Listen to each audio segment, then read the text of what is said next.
Pythagorean theorem. You have been studying the Pythagorean theorem since probably at least 8th grade. So I just want to remind you what the Pythagorean theorem is, and then we're going to apply it more than focus on the Pythagorean theorem. And it's important, but we're going to use it to find distance is what we're going to do. So, as you probably remember, the Pythagorean theorem is a squared plus b squared equals c squared. And a couple other ways sometimes that I like to write this is that it's the leg squared plus the leg squared equals the hypotenuse squared. Or one other way. Again, write down which way works for you.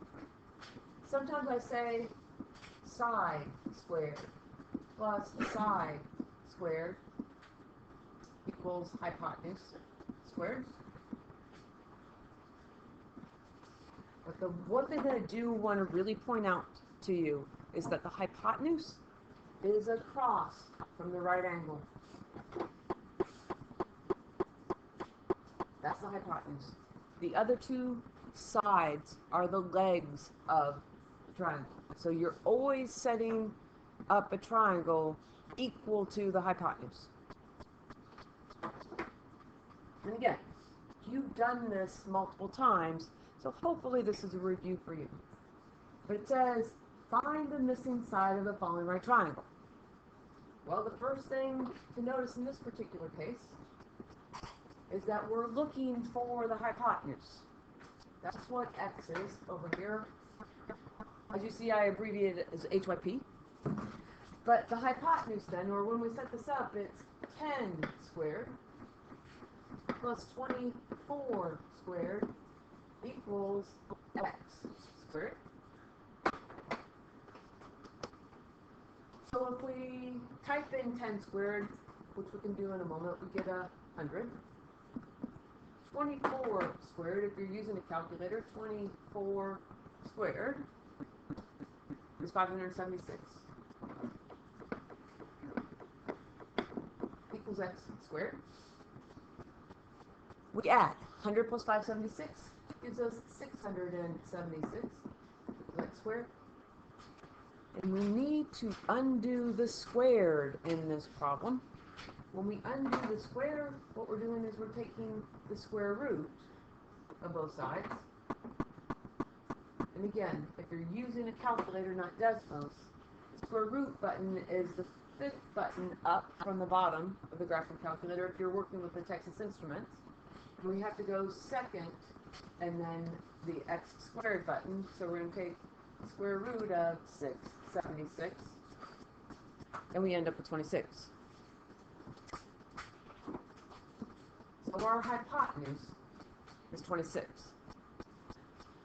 Keep in mind that not all of these sides or hypotenuse are going to be whole numbers. At some point in time, I'm going to have to put in the decimals, and it's going to show up more in this particular problem or in this particular unit than some of the others so far. We're going to have decimals. But identify the hypotenuse first, so that you don't make a hypotenuse a side when you're doing these problems. As we look at letter B, the 24, which is across from the right angle, is the hypotenuse. And then it's a squared plus b squared equals c squared. So in this case, it's x squared plus 6 squared equals 24 squared. It doesn't matter, by the way, if you do 6 squared plus x squared equals 24 squared. The part that matters is that we equal the 24 squared. So this is x squared plus 36 equals 576. Remember, we just typed that in a moment ago. 24 squared at the very top of the calculator. If we subtract 36 from both sides, we end up with x squared equals 540 when we subtract. And once again, to undo the squaring, we're going to square root this, and square root this. So we either on Desmos or in the calculator type in the square root second, and the x squared button will take you up to that blue value there, and 540, and enter. Our directions say round our answer to the nearest tenth if necessary. The tenth is 1 decimal space. So we're going to look at the 3 to determine what we're going to do to the 2. And because 3 is less than 5, we're going to leave it as 23.2. So there's the length of our side in this case.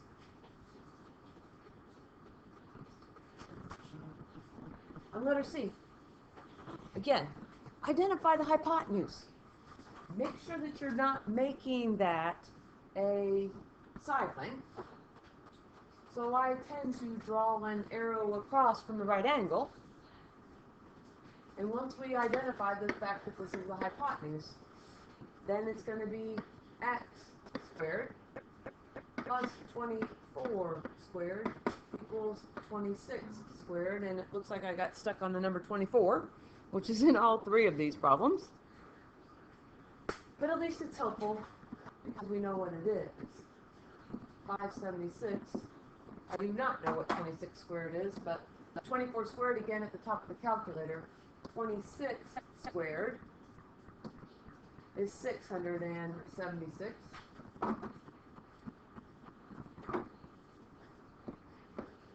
And now we can solve for x. We're going to subtract the 24 squared from both sides, which is the 576. We end up with x squared equals 100. And then we want to take the square root of both sides. The square root of 100 is 10. If you don't know that, then on the calculator, we're going to do the square root second and the x squared button. The second gets you up to the blue, the square root symbol, and then the 100. Which is the 10th.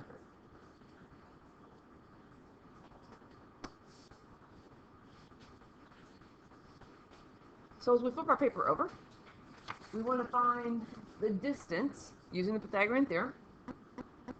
So it says, first of all, it says plot the given endpoints in sketch A right triangle. Label A, B, and C. The segment that we're trying to find in this particular type of problem is always going to be C, because what we're finding is we're finding the distance.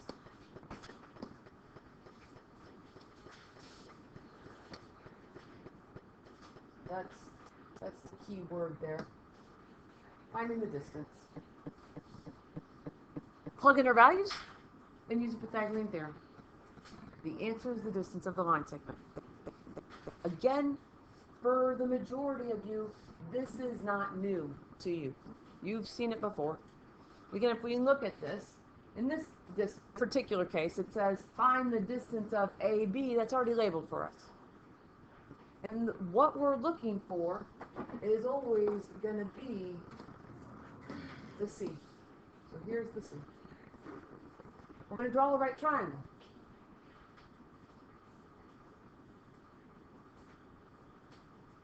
And hopefully your triangle is a little bit better than mine. I'm not too bad in this particular case. But what we need to do to finish here is we can identify the fact that this is a right angle, which consequently means that our C is the hypotenuse.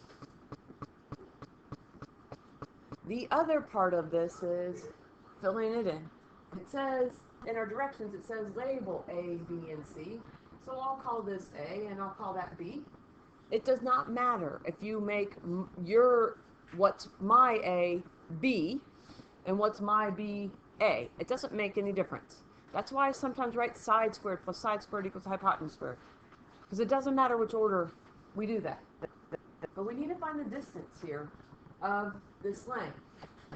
And it's 1, 2, 3, 4, 5, 6, 7, 8, 9, 10, 11, 12.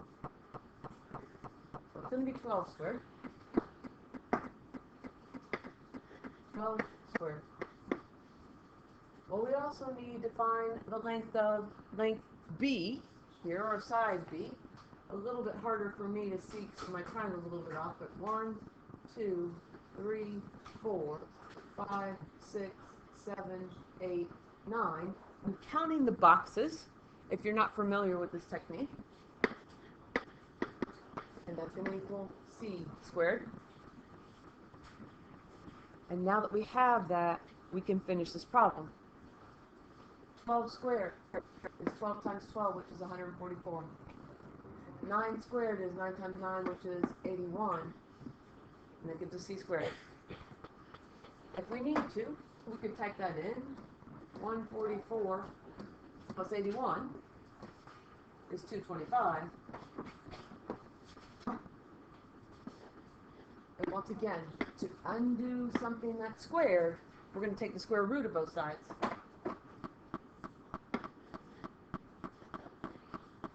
And when we do, second and the x squared button will go as the square root button. And if you need help with decimals, just make sure to ask your teacher how to do that. So we get 15. So our distance on this is 15. As we get close to finishing here, we have to draw the pictures completely now. And in order to do that, we have to graph these points. So negative 3, 1. Negative 3, 1. And 5, 7. We're going to connect those points. Do the best you can. Try not to draw with the ruler because you don't necessarily have a ruler. That's going to be our length that we're going to be trying to find. So the rest of it is we're going to draw in our right triangle. So we're going to go here to here. And when we find our side lengths, what we've got, again, we're counting the squares. 1, 2, 3, 4, 5, 6, 7. This is a right angle. And so it's going to be 7 squared. We could even label that. I didn't do very well in the last one. And then 1, 2, 3, 4, 5, 6. Now 6 squared equals our C squared.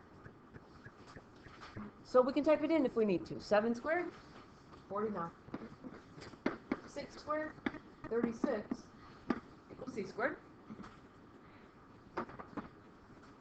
And 49 plus 36 gives us 85. Then remember, you're not always going to get a whole number for an answer. When we undo the squaring, we're going to take the square root and we'll type it in. Square root, second x squared gives us the square root of 85, which is 9.21. Again, we're looking at the 1 to determine what to do to the 2.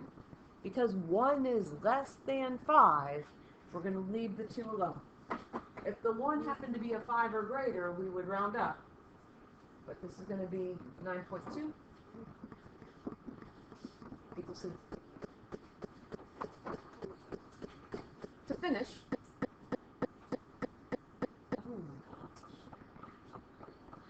again, we're going to graph. Be careful with the 8, 0. Sometimes people struggle with 8, 0. And I'll even start with that. 1, 2, 3, 4, 5, 6, 7, 8, 0 is here. Sometimes people mix that up. Negative 2, 5 is our other point, and then it's negative 2, negative 5. So negative 2, negative 5. When we connect those values here, that's going to be our C which is our hypotenuse. It's the value that we're looking for. So we're going to draw in our triangle. Again, mine is not as good as I would like. We've got a right angle here. And then we need to fill in the rest of it. Well, what are these values? 1, 2, 3, 4, 5, 6, 7, 8, 9, 10. That length is 10. And over here, 1, 2, 3, 4, 5. Over here is 5. And we're looking for our hypotenuse. And now we can finish. 10 squared plus 5 squared equals c squared. If we need to type it in. But we get 100 plus 25 equals c squared. 100 plus 25 is 125. Again, we're not going to get a whole number. But as we finish here, we're going to take the square root of both sides. Taking the square root here, taking the square root here. Square rooting and squaring are inverse operations. They cancel each other out. We get c equals, and we need to type this in, either in Desmos or on the calculator. The square root of 125 is, and in this particular case, notice 8 is in the hundredths position. We're rounding to the nearest tenth, which is 1 decimal place. So we're going to round there. And because 8 is 5 or greater, our answer in this particular problem is going to be 11.2.